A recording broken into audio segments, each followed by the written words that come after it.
আসসালামু আলাইকুম। কি অবস্থা সবার? সবাই কেমন আছেন? ভিডিওটা বেশ কয়েকদিন আগের করা। ভয়েস ওভার দিতে পারিনি যার কারণে আপলোড করা হয়নি। গত ১৫ই সেপ্টেম্বর আমার বার্থডে ছিল। এর আগে আমি আরো ২ টো ভিডিও শেয়ার করেছি আমার বার্থডে সেলিব্রেশন নিয়ে। আমার বাসায় আমার হাসব্যান্ড, আমার বাচ্চারা আমার বার্থডে সারপ্রাইজ দিয়েছে।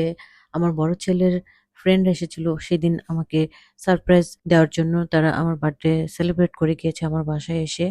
আর সেদিন আমার অফিসের আমার জুনিয়র কিছু কলিগ আছে। ওদেরকে আমি ছোট বোনের মতো স্নেহ করি। ওরা আমাকে প্রচন্ড রকমের রেসপেক্ট করে, প্রচন্ড রকমের ভালোবাসে। তো ওরা আমাকে হঠাৎ সারপ্রাইজ দিয়েছে। তো ওদের প্ল্যান ছিল আমার বার্থডের দিন আমাকে গিফট দেওয়ার, আমাকে ট্রিট দেওয়ার। কিন্তু সাডেনলি একজন সেদিন আসতে পারেনি। যার কারণে ওরা যে প্ল্যানটা করেছিল সেটা ফুলফিল করতে পারেনি। তো যাই হোক এরপরে গিফট ওরা অফিসে নিয়ে এসেছে। তো আমার ডেস্ক থেকে ওরা আমাকে ডেকে নিয়ে বলল, "আপু একটু আসবেন, আপনার সাথে একটু কথা আছে।" তো যাওয়ার পর ওরা আমাকে সারপ্রাইজ দিল। তো ভীষণ সুন্দর একটা গিফট আমার জন্য নিয়ে এসেছে আড়ং থেকে। যেহেতু আমি আর আমার হাসব্যান্ড প্রচন্ড চা কফি লাভার, এজন্য ওরা আমাকে এই জিনিসটা গিফট করেছে, একটা কফি সেট। তো আমার কাছে ভীষণ পছন্দ হয়েছে। ওরা হেজিটেট ফিল করছিল আমার পছন্দ হবে কিনা।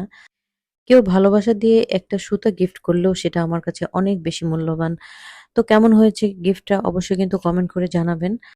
সবচেয়ে বড় ব্যাপার হলো মানুষের এই ভালোবাসাগুলো আসলেই অমূল্য। এই ভালোবাসাগুলো পাওয়াটাও আসলে ভাগ্যের ব্যাপার।